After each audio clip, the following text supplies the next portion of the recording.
말씀을 같이 보겠습니다. 신약 성경 마태복음 1장입니다. 마태복음 1장 1절부터 5절까지 같이 보겠습니다. 마태복음 1장 1절부터 5절까지요. 교독하겠습니다. 아브라함과 다윗의 자손 예수 그리스도의 계보라.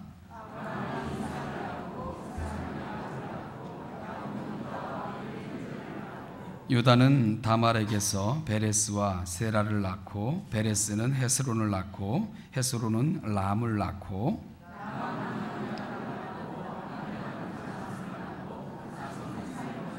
같이 읽죠. 살문은 라합에게서 보아스를 낳고 보아스는 룻에게서 오벳을 낳고 오벳은 이새를 낳고 이새는 다윗 왕을 낳으니라. 아멘.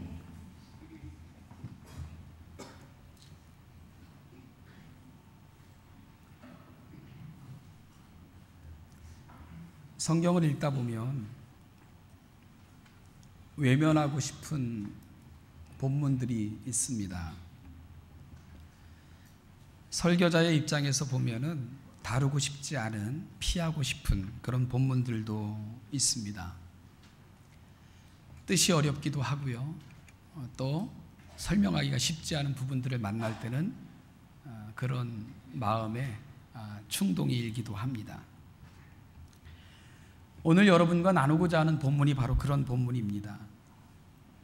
며느리가 시아버지를 속이고 관계를 맺어 아이를 낳았다. 그 얘기를 해야 되는데요. 이 사건을 우리가 어떻게 받아들여야 할까? 그 이야기를 여러분과 나누고자 합니다. 12월을 저희는 늘 The Spirit of Christmas, 성탄의 정신으로 그렇게 지키고 있습니다. 성탄의 정신, 이 땅에 육신을 입고 오시기까지 사랑하셨던 그 예수님의 마음이 우리를 통해 세상에 비춰지기를, 보여지기를, 우리가 그 마음을 갖기를, 그렇게 살기를 소망하는 그런 간절함을 담아 우리는 매년 12월을 The Spirit of Christmas로 지키고 있습니다. 2012년 한 해를 마무리하며 성탄의 정신을 묵상하는 달, 어떤 말씀으로 우리 성도님들과 함께 나누면 좋을까 묵상하는 가운데 바로 그 위대하신 예수님의 족보에 나오는 여인들의 이야기를 한번 다뤄봤으면 좋겠다, 이런 생각을 갖게 됐습니다. 마태복음 1장에는요 예수님의 족보가 소개되고 있습니다. 그런데 이 족보 속에는 총 5명의 여인들이 등장을 하지요. 물론 막달라 마리아를 포함해서까지입니다. 그때 그 마리아의 이름을 보면 그 등장하는 여인들의 이름은 다말, 라합, 우리아의 아내 룻, 그리고 우리아의 아내 밧세바, 그리고 마리아까지 총 5명의 여인들이 등장을 합니다. 그리고 그 족보에 가장 먼저 등장하는 여인의 이름이 바로 다말입니다. 그래서 이 족보에 나오는 여인들의 이름을 한번 성도들과 나누어 봐야지 결심을 하고 준비를 하는 가운데 참 후회를 굉장히 많이 했습니다. 왜냐하면 처음 만나게 됐던 이름이 다말이기 때문입니다. 어떻게 풀어가야 될지에 대한 답이 쉽게 나오지를 않았습니다. 그럼에도 불구하고요, 그냥 지나치기에도 뭔가 찝찝한 부분이 있었고요. 왜냐하면 마태는 예수님의 족보를 소개하면서 특별히 이 여인들을 소개하고 있기 때문입니다. 여러분, 의미가 있지 않겠어요? 모든 여인들의 이름을 다 다루는 것이 아니고 특별히 몇몇 여인의 이름을 집어넣을 때 거기에는 마태의 특별한 의도가 있겠다, 이런 생각을 했기 때문입니다. 다말, 라합, 룻, 그 다음에 밧세바, 우리아의 아내, 이런 순서대로 성경에 등장을 합니다. 그런데요, 다말, 라합, 룻 모두 이방 여인입니다. 이방 여인이에요.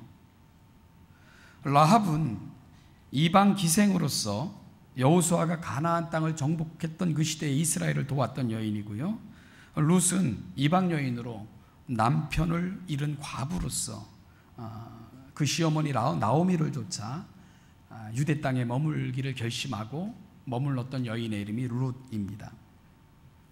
그런가 하면 이 오늘 다룰 다말도 역시 가나안 여인이었다고 성경은 소개하고 있습니다. 이들은 세상에서는 업신여김을 받는 기생이었고 힘없는 과부였고, 그리고 또한 하나님의 언약에 속해 있지 않은 이방 여인들로 취급되어졌던 사람들입니다. 그런데 이 여인들이 영광스러운 예수님의 족보, 유대인 여자도 한 명도 들어가지 않은 그 족보의 이름이 거론되고 있는 것이지요. 우리아의 아내, 마태복음 1장에는요 밧세바라는 이름이 나오질 않아요. 그런데 우리가 사실은 가장 익숙한 이름이 밧세바 아닙니까? 그런데 다말, 라합, 룻이라는 이름은 등장하는데 밧세바라는 이름은 나타나지 않습니다. 대신 우리아의 아내라고 표현이 됩니다. 여기도 의도가 있습니다. 바로 밧세바는 유대인이었지만 우리아는 헷족 속 이방인이었기 때문에 그렇습니다. 그래서 오히려 이방인을 남편으로 둔 여인, 이 측면에서 더 강조하여 밧세바가 소개되고 있는 것도 특이한 점인 것을 우리가 알게 됩니다. 이렇듯 예수님의 계보에 나오는 여인들이 공통적으로 가지는 특징은 그들의 이방인됨입니다. 이방인됨, 이런 성격이 강한 여인들이 등장하고 있는 것을 보게 되죠. 언약에 속하지 못하고 거룩하게 구별되지 못했다고 일컬어졌던 여인들이 거룩한 예수님의 족보 속에 그 이름을 드러내고 있는 것이지요. 바로 예수님의 오심을 기념하며 그 의미를 되새겨보는 달 12월 달, 제가 이 여인들의 이야기를 여러분과 함께 좀 나누어 보고자 합니다. 그 중에서도요 가장 해석이 쉽지 않은 다말이라는 여인, 그 여인을 여러분과 함께 나누어 보고자 하는데요. 왜냐하면 마태가 소개하는 예수님의 족보에 첫 번째로 등장하는 여인의 이름이 다말이기 때문입니다. 이 다말의 이야기는 창세기 38장에 기록되어 있습니다. 이 창세기 38장은요, 이 창세기 전체 구조 속에서도 굉장히 재미있는 구조를 만들어내고 있는 그런 본문입니다. 바로요, 요셉의 이야기 속에 어찌 보면 좀 생뚱맞게 그렇게 들어가 있는 장이 38장이기 때문입니다. 창세기 37장은 요셉이 형들의 미움을 받아 우여곡절 끝에 미디안의 장사꾼에 팔려가는 그런 이야기가 나옵니다. 가정의 비극이 발생을 한 것이지요. 그리고 39장은 그렇게 팔려간 요셉이 보디발의 집으로 팔려가게 됐다 하는 이야기가 계속 진행되는 것을 보게 됩니다. 바로 그 사이에 생뚱맞게 끼어져 있는 본문, 이것이 바로 창세기 38장 유다와 다말의 이야기인 것입니다. 그렇다면 이 유다와 다말의 이야기가 요셉의 이야기 사이에 끼어 있는 그 이유가 무엇일까? 먼저 간단히 창세기 38장에 나오는 유다와 다말의 이야기를 우리가 함께 좀 들어보고자 합니다. 유다와 다말의 이야기를 간단하게 정리하면 이런 이야기입니다. 먼저 유다가 누구입니까? 유다는 야곱의 네 번째 아들입니다. 형들이 요셉을 구덩이에 가두고 혹은 누군가는 죽이고자 했을 때 그러지 말고 그를 죽인들 뭐 유익하겠느냐, 그를 차라리 팔아버리자. 그래가지고 미디안 장사꾼에게 돈 받고 넘겨줬던 그 인물, 바로 유다입니다. 여러분, 어찌 보면은 유다는 비열한 모습으로 성경에 처음 등장하고 있습니다. 그러면 다말은 누구입니까? 다말은 바로 유다의 맏며느리입니다. 맏며느리. 유다의 첫 번째 아들이 엘이었는데 바로 그 아들의 며느리로 그렇게 시집온 여인이 바로 다말인 것입니다. 그런데 엘은 죄악으로 말미암아 여호와 앞에서 치임을 받아 죽었다, 그렇게 설명을 하죠. 그러니까 다말은 시집 와서 아이도 낳지 못하고 남편을 잃어버리는 과부가 돼버리고 맙니다. 그러자 유다는 이 엘의 동생 오난을 다말의 남편으로 그렇게 주게 되죠. 그런데 이 오난도 결국은 하나님의 심판을 받아 죽어버리고 맙니다. 그러니까 이 다말이라는 여인은 굉장히 비참한, 오자마자 남편을 잃고 그리고 또다시 그 계보를 잇기 위해 주어진 둘째 아들 그 두 번째 남편도 죽는 이러한 그 지경에 이르렀던 여인이 바로 다말인 것입니다. 여러분, 우리가 이 부분을 이해하려면 당시 문화를 좀 이해할 수 있어야 됩니다. 이런 이야기들, 당시 풍습을 이해해야 되는데요. 고대에는 장자가 죽었는데 만일 아들이 없으면 동생이 형수를 취하는, 이게 형수 취수 이렇게 이야기를 하는데요. 그것이 그 당시에 법이었습니다.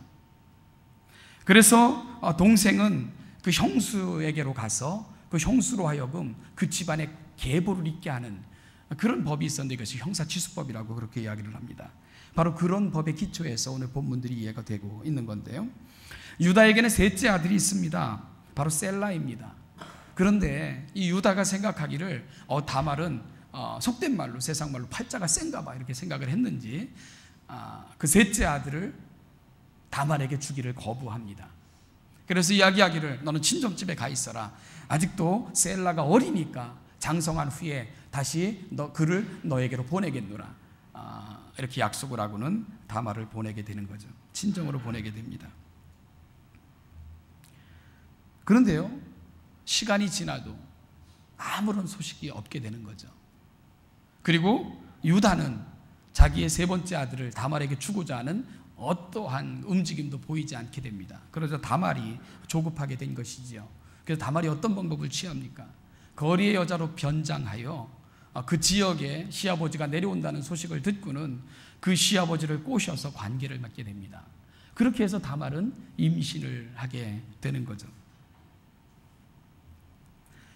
며느리가 임신했다는 소식이 유다의 귀에 들려옵니다. 그러자 유다는 노발대발하게 되죠. 왜냐하면 자기 아들을, 세 번째 아들을 남편으로 준 적이 없는데 며느리가 애를 뵌 것입니다. 그러자 이 여인이 부정한 여인으로 알아서 저를 불태워 주기라, 불태워 주기라고 그렇게 노를 바라는 장면을 우리가 성경을 통해서 보게 됩니다. 성경은요, 참 이상한 책입니다. 왜냐하면 정말 우리가 읽기에도 어색한 이야기도 하나도 거름없이 다 들어가 있는, 우리의 살아가는 삶의 이야기가 고스란히 담겨져 있는, 부끄러움도 가리지 않고 우리의 살아가는 그 삶의 모습을 보여주는 책이 바로 성경이기 때문에 그런 거죠. 그러자 죽음에 직면한 다말은 유다를 꼬실 때 그로부터 증표로 받았던 증표들이 있습니다. 그걸 내놓으면서 바로 내 뱃속에 있는 아이는 당신의 아이입니다 하고 밝히게 되는 거죠.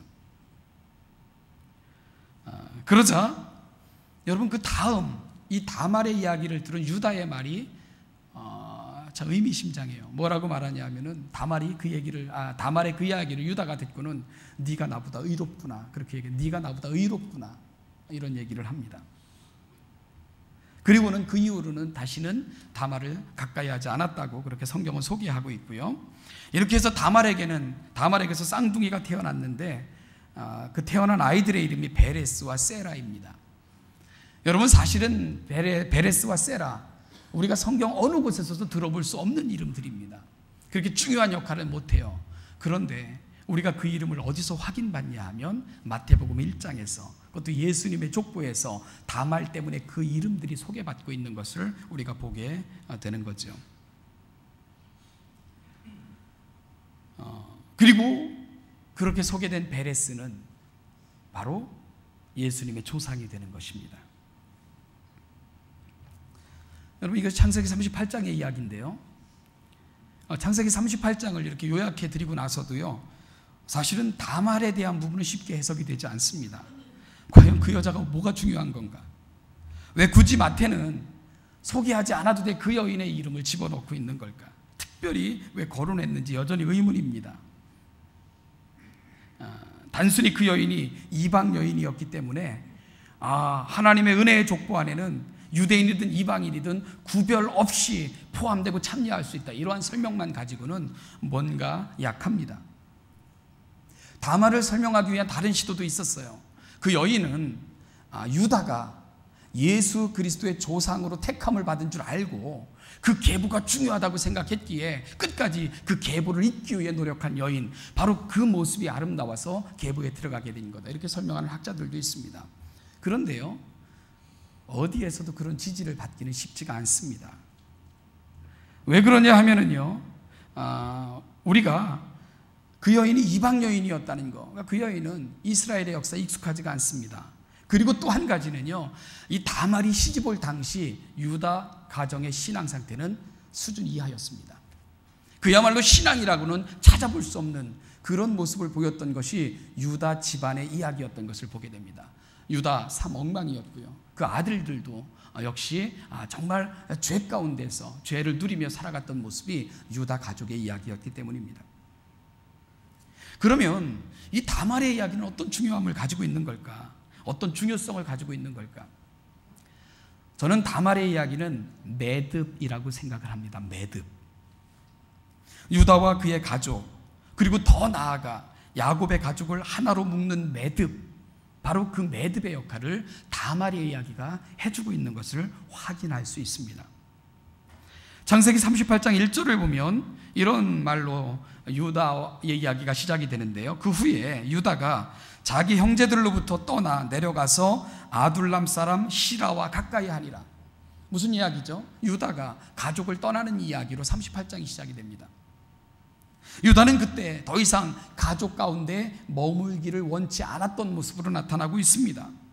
여러분, 왜 그랬을까요? 37장의 이야기가 배경이 됩니다. 37장에서 요셉이 미움을 받는 이야기가 나옵니다. 왜 요셉이 미움을 받죠? 야곱의 집착 때문입니다. 야곱의 편애 때문에 그런 거예요. 야곱은 라헬이 죽은 후에 라헬에게서 난 아들 요셉에게 지나치게 집착하고 있었고요, 다른 형제들과 다르게 차별적으로 대우하고 있었고, 형제들은 그걸 참을 수가 없었습니다. 요셉은 늘 아버지 곁에서 모든 것을 누리며 살았습니다. 그 이후에 형제들은 돌봄을 받지 못했죠. 늘 들판에서 목자들로 그렇게 살았습니다. 그 들판에 요셉이 오는 거예요. 그럴 때 형제들이 분노가 일컬어가지고 저 요셉을 죽이고 말자, 저 자식, 저 잘난 놈, 잘난 척하는 놈 우리가 죽여버리고 말자, 이 정도로 가족 간에는 분노가 있었던 것입니다. 그럴 때 몇몇 형제들의 만류에 의해서 요셉은 생명만은 부지하게 됩니다. 어떤 형제는 구덩이에 집어던진 채 사나 죽으나 보자 이렇게 말하는 형제도 있었고요. 그때 유다가 그러지 말고 팔아버리자, 그래가지고 유다의 제안에 의해서 마침 지나가던 미디안 장사꾼에게 요셉을 팔아버리는 이러한 일들을 형제들이 저지르고 만 것입니다. 그리고는 요셉의 옷을 벗겨서 찢고는, 그리고 염소에 피를 묻혀서 야곱에게 갖다 주고는 이게 당신의 아들의 옷인지 확인해 달라고. 야곱이 내 아들 요셉의 옷이 맞다, 우리가 돌아오는 길거리에서 이 옷을 발견했노라고 아마 요셉이 죽은 것 같다고 그렇게 보고를 하게 되는 거죠. 성경은요, 그 이후로 야곱은 산 게 아니라고 표현해요. 야곱은 죽은 겁니다. 요셉이 죽는 순간 야곱도 죽은 거예요. 인생에 낙도 없고 희망도 없고 내가 이렇게 살다가 슬피 울며 내 요셉을 만나러 가리라 그러면서 남은 세월을 처절하게 살게 됩니다. 여러분, 그 집안 꼴이 싫었던 것 같아요. 그 집안 꼴이 한스러웠던 것 같습니다. 그래서 유다는 집을 떠나게 되는 겁니다. 그런 원인들이 자기들인데도 불구하고요. 그러면서 창세기 38장 1절로 가보면 유다가 이방 사람 시람에게로 찾아가서 그들과 똑같은 방식으로 삶을 살게 되는 것을 소개하고 있습니다. 쾌락의 몸을 맡겼고요, 아무런 의식이 없이 하루하루를 살았던 인물, 그가 바로 유다입니다. 그는요, 눈에 맞는 보기 좋은 여자를 무조건 취해가지고 임신을 시키고, 그리고 그 속에서 자식들은 제멋대로 자랐고요. 그래서 그 아이들을 불량했다고, 하나님 앞에서 죄인이었다고 성경은 소개하고 있습니다. 이방 여인을 며느리로 맞았고요, 그렇게 맞이한 여인이 다말입니다. 그러니까 똑같은 아버지, 똑같은 아들, 그렇게 살아가고 있는 것이죠. 큰 아들은 여호와 보시기에 악을 행하다 죽었고요, 둘째 아들도 어리석은 행동을 하다가 역시 죽어버리고 맙니다. 그의 가족 사이 비극은 그칠 줄을 몰랐어요. 그러다가 이제 유다의 아내도 죽었고요. 아내가 죽었을 때 유다가 어떤 삶을 살았는 줄 압니까? 여기저기를 헤매면서 이 여자 저에게서 쾌락을 구하는 그런 삶을 살았던 것입니다. 그것이 바로 유다의 이야기입니다. 그러다가 결국은요, 길거리의 여자로 변신한 며느리를 알아보지 못하고 며느리와 가까이에서 아이까지 낳게 되는, 그야말로 참 세상에서도 들어보기 힘든 이러한 이야기가 바로 유다의 이야기고 그의 가족의 이야기인 것을 성경은 빠짐없이 우리에게 전해주고 있습니다. 유다는 인생의 가장 밑바닥, 더 이상 추락할 수 없는 곳, 바로 그 지경까지 이르고 있는 것입니다. 바로 그 인생의 가장 밑바닥 끝이 바로 다말 사건이 되는 것이죠. 그리고 유다와 그의 가족의 이야기는 그렇게 끝나는 것 같습니다. 시아버지와의 관계 속에서 애가 태어났는데 쌍둥이였다. 그 이름은 베레스와 셀라였다. 이렇게 끝나는 것 같습니다. 그리고 나서 성경은 다시 요셉의 이야기로 바뀌는 거예요. 그걸 집어넣고 나서는. 그러니 궁금증이 더한 거죠. 이걸 왜 집어넣는가? 그런 궁금증이 우리에게 또 더 남게 되는 것이죠. 그리고 우리는 요셉의 이야기 때문에 유다의 이야기를 잊어버리고 말아요. 그리고 사람들은 유다의 이야기가 있었는가 조차도 기억하지 못합니다. 창세기에 그런 얘기가 있었어? 그렇게 흘러가는 거죠. 그런데요, 많은 시간이 흐른 후 우리는 요셉의 이야기 속에서 다시 등장하는 이름들을 만나게 됩니다. 바로 야곱의 아들들의 이름을 다시 듣게 됩니다. 요셉의 이야기 속에 다시 야곱의 이야기가 등장하고 있는 거죠. 그런데 어찌 보면 그건 잘못된 구조고요. 야곱의 이야기 속에 요셉의 이야기가 들어있는 거예요, 사실은. 그게 맞는 구조지요. 사라졌던 것 같은 야곱이 다시 등장하는 것. 그런데 사라진 게 아니고 야곱의 이야기 속에 요셉의 이야기가 끼어 있는 겁니다. 그것이 창세기를 이해하는 더 마땅한 방법입니다. 어쨌든요, 요셉이 애굽에서 총리가 되었을 때 그 주변에는 심각한 흉년으로 인하여 양식을 구할 수 없게 됐을 때 요셉의 지혜로 말미암아 애굽에만 식량이 있었죠. 그때 야곱의 아들들도 식량을 구하기 위해 요셉이 총리로 있는 애굽에 이르게 되죠. 형제들이 온 것을 보고는 요셉은 자기를 숨깁니다. 그러다 보니까 많은 에피소드들이 그렇게 발생을 하게 되는 거죠. 여러분, 그 에피소드, 요셉과 나머지 형제들이 만나는 그 관계, 그리고 진행되는 이야기, 그 속에서 우리는 누구를 가장 깊게 만나냐면 유다를 만나게 되는 것입니다. 그 이야기 속에서 우리 유다를 만나게 됩니다. 그런데요, 유다의 모습이 완전히 바뀌어져 있어요. 유다의 모습이 완전히 바뀌어져 있는 것을 확인받게 됩니다. 너무 성숙해져 있는 모습으로 바뀌어 있습니다. 그리고요, 정말 아버지가 싫어서, 그 모습이 싫어서 집을 떠났던 그 유다가 아버지를 끔찍히 사랑하는 모습으로 바뀌어 있는 것을 보게 됩니다. 그는 어느새 가족의 대변자가 되어 있습니다. 그리고 가족의 리더로 성장해 있는 유다의 모습을 많은 세월이 흐른 요셉의 이야기 속에서 우리가 다시 확인받고 그를 만나게 되는 것입니다. 요셉을 팔자고 제안했던 것도 유다였는데 그것이 시절의 아픔으로 남아서 후회하고 또 아파하면서 그렇게 지나온 세월을 후회하고 회개하는 모습으로 그렇게 살아가고 있는 유다를 우리가 다시 만나게 됩니다. 무슨 일이 있었을까? 무슨 일이, 어떠한 사건이 유다를 이렇게 바꿔놓은 것일까? 여러분, 그 이야기를 풀어가는 열쇠가 바로 다말이라는 것입니다. 다말의 이야기.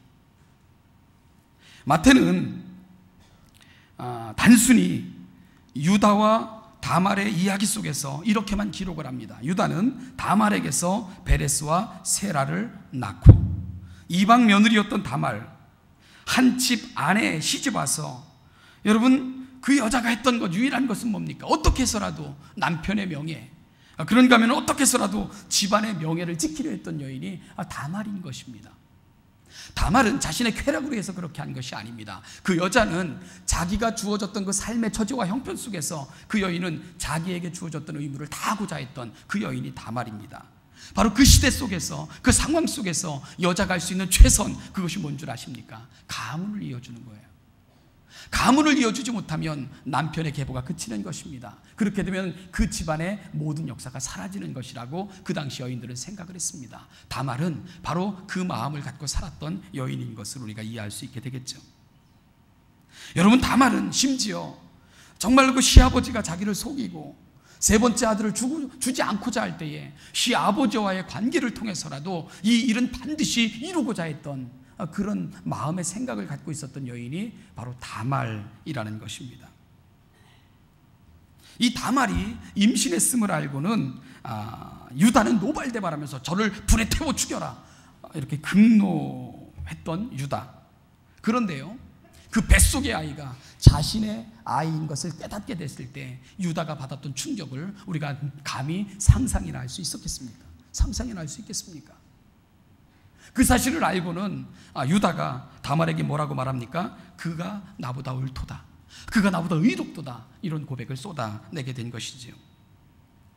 한 이방 여인도 여러분 시집 온 집에서 그 수치를 감내하면서까지도 한 여인의 숙명적 사명, 즉 아이를 낳아 남편의 가문을 연결해주고 그 가업을 이어주는 것, 이걸 감당하기 위해서 그 수치까지 감당했다는 그 마음을 유다가 이제 비로소 이해하게 됐던 것입니다. 그러면서 그가 들었던 생각이 뭡니까? 나는 이방 여인 한 여인만도 못하구나 하는 수치심과 그러면 그 마음의 깊은 그 상처를 유다가 받게 되는 것입니다. 그러면서 유다는 묻고 또 물었겠죠. 나는 뭔가? 나는 지금 어디에서 살고 있는가? 내가 가야 될 자리는 어디인가? 나는 지금 무엇을 위해 살고 있는가? 끊임없이 그 속에서 되풀이되는 질문이었을 것입니다. 바로 다말은 그 질문을 그 속에서 일어나게끔 만들어준 여인이 됐던 것이지요. 유다는요, 그 자리를 떠나게 됩니다.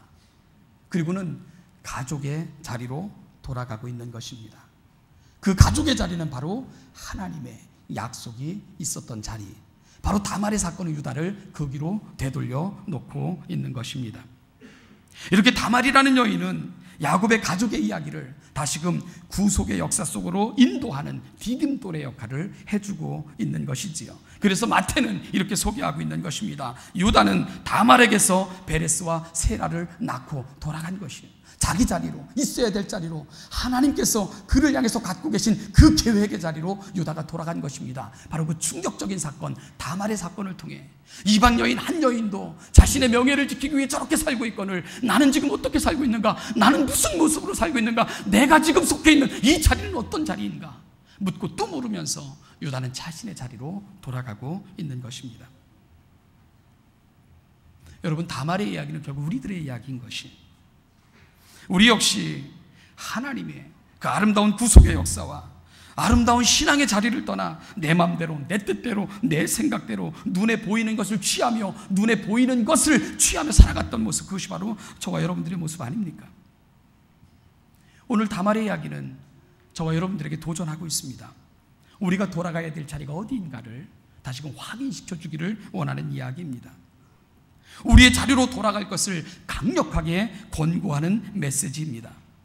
하나님의 계획은, 구속의 계획은 인간의 부끄러움과 약함을 넘어 위대함으로 갈 수 있다는 희망을 노래하게 만들어줬던 여인이 바로 다말입니다.